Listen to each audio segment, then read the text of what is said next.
ಬರಡು ಭೂಮಿ ಅಂತ ಕೈ ಚೆಲ್ಲಿ ಕೂರದೆ ಕೃಷಿಯಲ್ಲಿ ಹೊಸ ತಂತ್ರಗಾರಿಕೆ ಬಳಸಿದರೆ ಹೇಗೆ ಬಂಗಾರ ಬೆಳೆಯಬಹುದು ಅನ್ನೋದನ್ನ ಚಿಕ್ಕಬಳ್ಳಾಪುರದ ರೈತರೊಬ್ಬರು ಸಾಬೀತುಪಡಿಸಿದ್ದಾರೆ.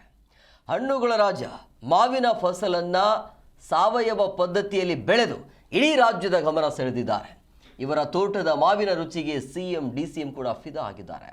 ಹಾಗಿದ್ರೆ ಯಾರ ಪ್ರಗತಿಪರ ರೈತ? ಅವರ ನೆರಳು ತೋಟದ ಸ್ಪೆಷಲ್ ಸ್ಟೋರಿ ನಿಮ್ಮ ಮುಂದೆ.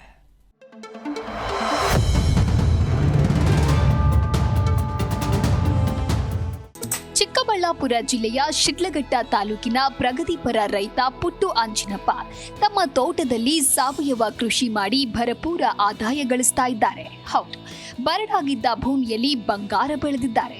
ಇವರ ತೋಟದಲ್ಲಿ ಸಂಪೂರ್ಣ ರಾಸಾಯನಿಕ ಮುಕ್ತವಾಗಿ ನೈಸರ್ಗಿಕ ವಿಧಾನದಲ್ಲಿ ಬೆಳೆದಿರುವ ರಸಪೂರಿ ಮಾವಿನ ಹಣ್ಣಿನ ರುಚಿಗೆ ಸ್ವತಃ ಮುಖ್ಯಮಂತ್ರಿ ಹಾಗೂ ಉಪಮುಖ್ಯಮಂತ್ರಿಗಳೇ ಮನಸೋತಿದ್ದಾರೆ. ಹಣ್ಣುಗಳ ರಾಜ ಮಾವಿನ ಬಾಯಲ್ಲಿ ನೀರೂರಿಸುವ ರುಚಿ ಮತ್ತು ಆರೋಗ್ಯದ ರಹಸ್ಯ ಅಡಗಿರೋದೇ ಇವರ ಸಾವಯವ ಕೃಷಿ ಪದ್ಧತಿಯಲ್ಲಿ.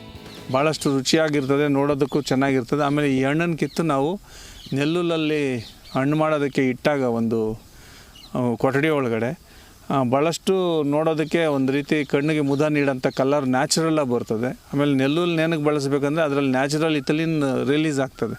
ಆ ನ್ಯಾಚುರಲ್ ಇಥಿಲಿನ್ ಬರೋದರಿಂದ ನಮ್ಮ ಹೆಲ್ತ್ಗೂ ತೊಂದರೆ ಆಗೋದಿಲ್ಲ, ಆಮೇಲೆ ಹಣ್ಣು ಕೆಡೋದಿಲ್ಲ, ಸಾಕಷ್ಟು ದಿನ ಇಡ್ಬೋದು. ಮತ್ತು ಹಣ್ಣನ್ನ ಆ ರೀತಿ ಹಣ್ಣು ಮಾಡಿರೋದನ್ನು ತಿಂದರೆ ನಮಗೆ ಭಾಳ ರುಚಿಯಾಗಿರ್ತದೆ. ಮಕ್ಕಳು ಮತ್ತು ಎಲ್ಲರೂ ಸಹ ಸೌದು ಅದನ್ನು ರುಚಿನ ನೋಡಿ ಮತ್ತೆ ನಮಗೆ ಬೇಕು ಅಂತ ಕೇಳೋಂಥದ್ದು ಆಗ್ತಾಯಿದೆ. ಪುಟ್ಟು ಆಂಜಿನಪ್ಪ ಅವರ ಈ ತೋಟದ ಮತ್ತೊಂದು ವಿಶೇಷತೆ ಅಂದ್ರೆ ಇಲ್ಲಿ ಕೇವಲ ಒಂದು ತಳಿಯಲ್ಲ, ಬದಲಿಗೆ ಇಮಾಮ್ ಪಸಂದ್, ಮಲ್ಲಿಕಾ, ಕೇಸರಿ ಸೇರಿದಂತೆ ಹಲವು ವೈವಿಧ್ಯಮಯ ತಳಿಗಳ ಮಾವಿನ ಹಣ್ಣುಗಳು ಒಂದೇ ಸೂರಿನಡಿ ನಳನಳಿಸ್ತಾ ಇದೆ. ಅದರಲ್ಲೂ ಇಲ್ಲಿನ ಇಮಾಮ್ ಪಸಂದ್ ತಳಿ ಕೇವಲ ಒಂದು ಮಾವಿನ ಹಣ್ಣಿನ ತೂಕ ಬರೋಬ್ಬರಿ 2 ರಿಂದ 2.5 ಕೆಜಿಯಷ್ಟಿರೋದು ಎಲ್ಲರ ಹುಬ್ಬೇರಿಸುವಂತೆ ಮಾಡಿದೆ.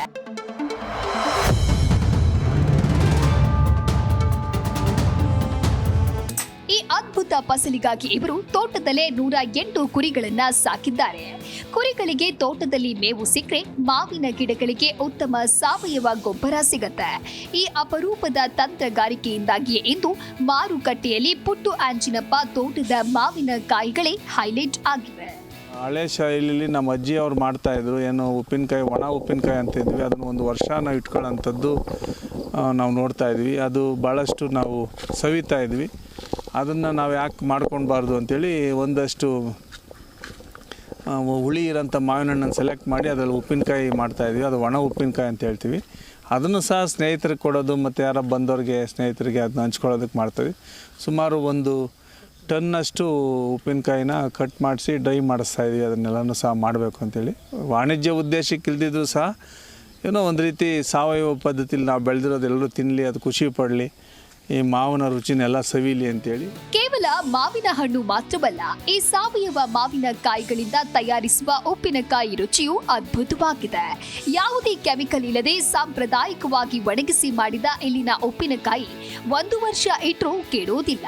ಈ ವಿಶೇಷ ಒಣ ಉಪ್ಪಿನಕಾಯಿಯ ರುಚಿಯನ್ನ ಪುಟ್ಟು ಆಂಜಿನಪ್ಪ ತಮ್ಮ ತೋಟಕ್ಕೆ ಬರುವ ಹಿತೈಷಿಗಳಿಗೆ ಹಾಗೂ ಸ್ನೇಹಿತರಿಗೆ ಪ್ರೀತಿಯಿಂದ ಉಣಬಡಿಸುತ್ತಾರೆ.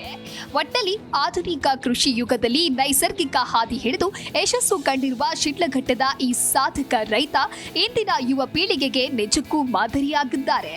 Satish S, Zee Kannada news, Chikkaballapur.